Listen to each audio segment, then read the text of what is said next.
आज हम कांग्रेस का विरोध करने के लिए आए। कांग्रेस ने एक नहीं इतने पाप किए हैं कि पूरी बंगाल की खाड़ी का कीचड़ इनके मुंह पे मल दें तो भी कम पड़ जाए। जो अभी दीपक जी ने बताया कि जो कांग्रेस विदेशी कोख से पैदा होती है 1885 में एवो ह्यूम द्वारा, वो विदेशी कोख से पैदा होने वाली कांग्रेस उसको रिमोट से चला रही एक विदेश से आई हुई इस देश की एक इंपॉर्टेंट भाभी जी। वंदे मातरम जब बंकिम चंद्र चट्टोपाध्याय जी ने लिखा तब से पूरे देश में संपूर्ण गायन होता था। और सन 1923 में कांग्रेस के काकीनाडा के अधिवेशन में मोहम्मद अली जौहर, जिसकी मुस्लिम लीग की स्थापना में सबसे महती भूमिका थी, उसके विरोध के कारण कांग्रेस के तत्कालीन नेताओं ने वंदे मातरम के 2 पद को विलोपित करने का महापाप किया है। यह देश के साथ भारत माता की वंदना के साथ पाप किया है।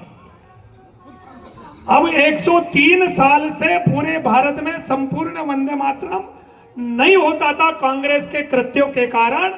आज मोदी जी ने कानून बना करके संपूर्ण राष्ट्रगान होना ही अनिवार्य है। जब ये लागू किया तो कांग्रेस के इन नेताओं को पेट में दर्द होने लगा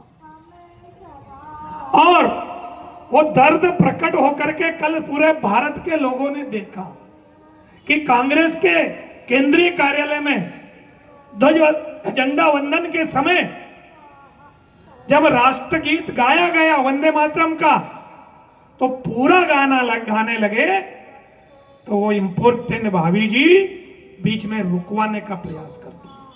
उनके तथाकथित युवराज वो भी राष्ट्रगीत का अपमान करने लगे। उनके राष्ट्रीय नेता खड़गे भी अपमान करते हैं। ये राष्ट्रद्रोह आज इसे नहीं, इन्होंने 1947 में भी देश की हत्या करने का पाप किया।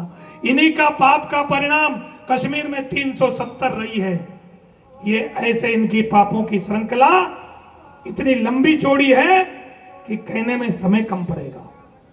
इन कांग्रेसियों ने राष्ट्रवाद का विरोध किया, राष्ट्र की नीतियों का विरोध किया, भारत माता का विरोध किया और भारत माता की आराधना के गीत वंदे मातरम का विरोध किया। यही नहीं, कल तो इसकी हद पार हो गई कि जब इनके लोकल नेताओं ने, एक पूर्व विधायक ने राष्ट्रीय पर्व का बहिष्कार किया और मीडिया में स्टेटमेंट दिया कि हम बहिष्कार करते हैं।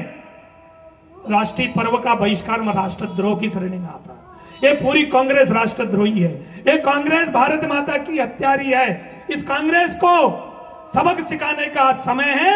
आज भारतीय जनता पार्टी का युवा मोर्चा पूरे देश भर में कांग्रेस कार्यालयों के सामने संपूर्ण वंदे मातरम गायन करके ये बताने जा रहा है कि अगर तुम्हें भारत में रहना होगा तो वंदे मातरम कहना होगा। जिनको भारत माता से प्यार नहीं, उसे इस देश में रहने का अधिकार नहीं। बंधुओं, एक नारा लगाएंगे, मेरी बात समाप्त करूंगा। भारत में यदि रहना होगा, भारत में यदि रहना होगा, जिसको भारत माता से प्यार नहीं,